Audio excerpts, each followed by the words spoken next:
चंद्रशेखर आज़ाद जी से करना चाहता हूं।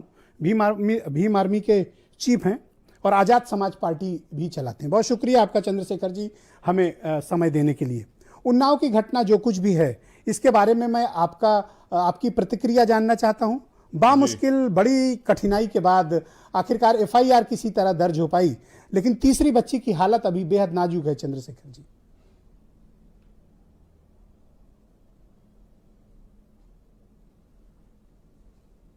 जी देख तो रहे हैं आप। कल से हम लोग तो कल से ट्विटर पे या तमाम तरह के अपने लोगों को भेज के काम कर रहे थे, और हालात क्या हैं अभी पूरा देश देख रहा है। दुनिया में कितना अच्छा जो है मैसेज जा रहा है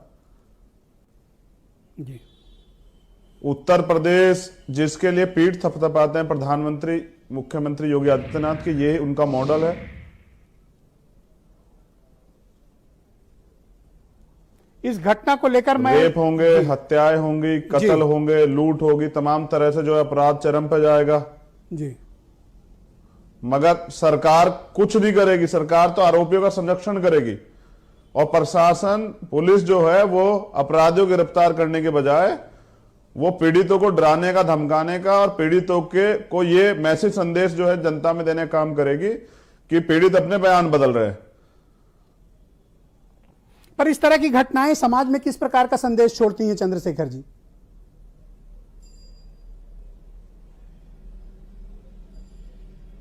देखिए, ये एक सभ्य समाज की परिभाषा तो नहीं है, और मैं ये संदेश ये है कि कोई जिनके परिवार में बहन बेटी है, और ऑब्वियसली सब लोगों के हैं, मैं और आप तमाम लोग जो हैं वो किसी जाति धर्म वर्ग के हों, लेकिन अगर इस तरह से बहन बेटियों के साथ ये होगा तो ये बड़ा ही जो है भयावह है, डरावना है। और मुझसे लास्ट टाइम ब्रजेश जी कहना पड़ेगा, मुझसे लास्ट टाइम किसी एक पत्रकार बहन ने पूछा था कि आप कितनी घटनाओं में गए हैं, 3000 समथिंग हुई हैं। मैं उनसे पूछना चाहता था आपके चैनल के माध्यम से, और आज आपसे भी कह रहा हूं कि ऐसी सरकार का क्या फायदा है जिसके राज में ये तमाम तरह की घटनाएं हो रही हैं। फिर उस पुलिस का क्या फायदा है, वो किस लिए है, ये पूरा सिस्टम किस लिए है, पूरी ब्यूरोक्रेसी किस लिए है, ये तमाम जिनको ये तनख्वाह जो सब चीज अधिकारियों को मिल रही है किस लिए है, कि अगर बेटियां सुरक्षित नहीं है उत्तर प्रदेश में। क्या आपका आरोप है कि इस घटना में भी पुलिस प्रशासन कानून का राज तो खत्म हो गया लगभग। पीड़ित परिवार के साथ ज्यादती की, उनके साथ अत्याचार किया, उन पर दबाव डाला किसी किस्म का?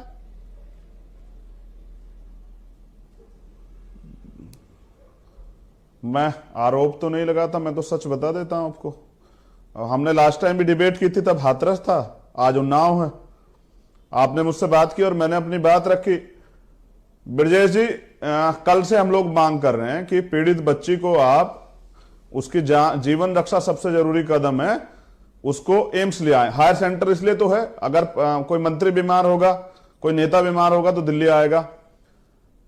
मैं वापस आपको याद दिलाता हूं, अलीगढ़ से हम लोग मांग कर रहे थे कि भाई दिल्ली भेज दो, दिल्ली भेज दो। देरी हुई तो हमारी बहन ने अलीगढ़ में ही वो जो है करीबन खत्म हो चुकी थी, लेकिन सफदरजंग लाया गया। तो अभी हम प्रयास कर रहे हैं कि ये आ जाए तो इसका बेहतर इलाज हो जाए, लेकिन नहीं ला रहे हैं।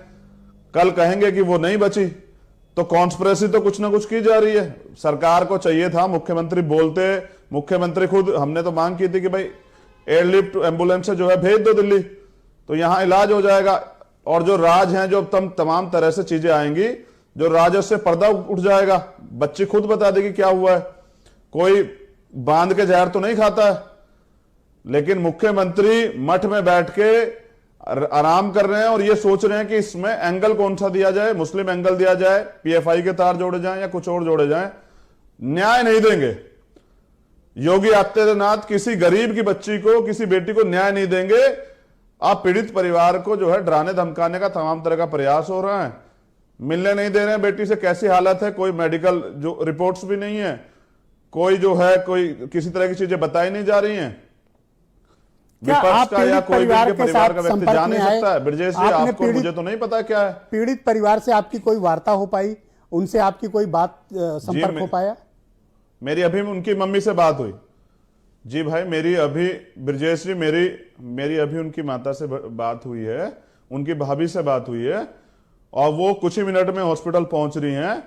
वो बहुत देर से परेशान थी। उनका एक फोन आया मेरे पास, उन्होंने मुझसे कहा कि बेटा किसी तरह से मेरी बच्ची से मुझे मिलवा दो, और मेरी बच्ची से मुझे नहीं मिले। वो रोने लगी, तो मैंने वहां की टीम से कहा कि आप इनको ले आओ और हॉस्पिटल ले जाओ, हम लोग प्रशासनिक अधिकारियों से बात करेंगे, ये तो उनका राइट्स है अपनी बेटी को देखने का, तो मिलना चाहिए। और इसके तो बुरी बात तो ये है ब्रजेश जी कि इस बच्ची के पिताजी नहीं है, उसकी माँ किस तरह उसको पालती है, किस तरह उनका घर चलता है, किस तरह से उन्होंने अपने जीवन को, उन पे तो प्रधानमंत्री कहते हैं कि सबको आवास दे दिए हैं।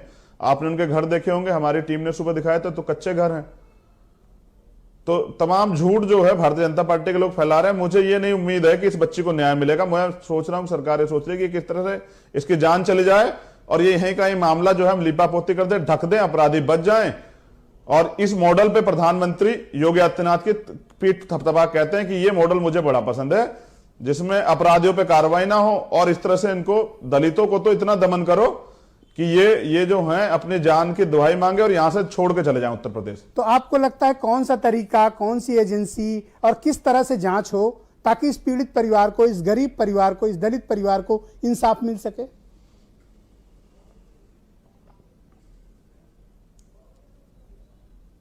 देखिए, पहली बात तो न्याय सबका जन्मसिद्ध अधिकार है। आज हमें जरूरत पड़ती है कि मीडिया उस मामले को उठाए, तब पुलिस गंभीरता से उस मामले को लेती है, उससे पहले तो पुलिस टाल मटोल करती रहती है। तो आप जैसे मीडिया के लोगों ने ये बात उठाई, मैं देख रहा था देर रात तक इसको आप लोग जो हैं इसको जनता के सामने लेके आ रहे थे, तो पुलिस पे थोड़ा दबाव बना, अधिकारी कर्मचारी आए। आपको याद होगा ADG law and order Anand Kumar का वो बयान जो हाथरस के लिए, पीड़िता के लिए उन्होंने दिया था कि रेप नहीं हुआ है। प्रशांत कुमार नाम है उनका।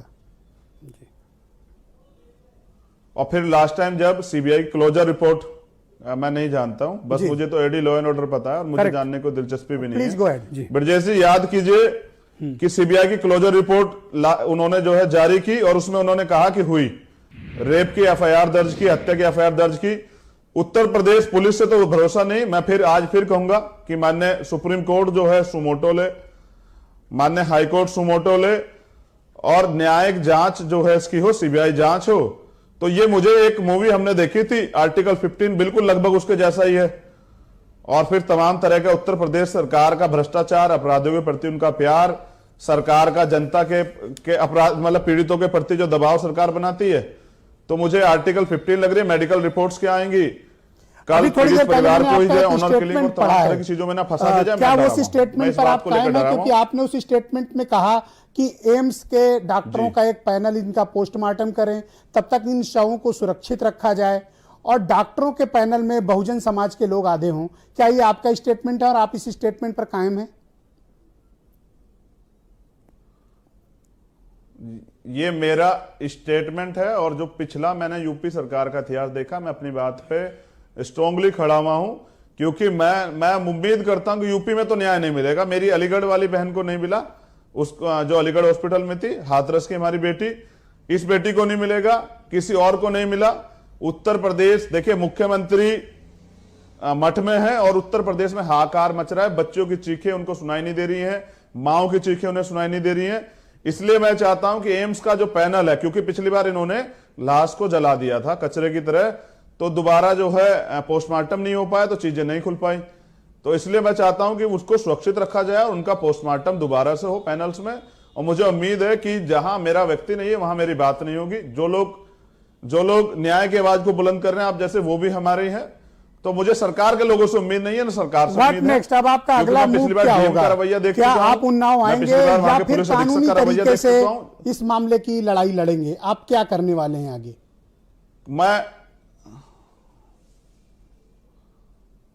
ब्रजेश जी, मैं कल से तो सरकार से मांग कर रहा था, क्योंकि मैं नहीं चाहता सरकार बाद में इसमें पीएफआई या भीम आर्मी का कोई कनेक्शन ढूंढ के कहे कि वो लोग वहां माहौल खराब करना चाहते हैं, इसलिए हमने किया, इसलिए हमने वो किया। इसलिए मैं शांति बनाया था, क्योंकि मैं न्याय प्रक्रिया में भरोसा रखता हूं और मैं न्याय चाहता हूं, संविधान में भरोसा रखता हूं। उत्तर प्रदेश की सरकार संविधान को नहीं मानती है, वो ना संवैधानिक अधिकार मानती है, ना संवैधानिक कर्तव्य मानती है।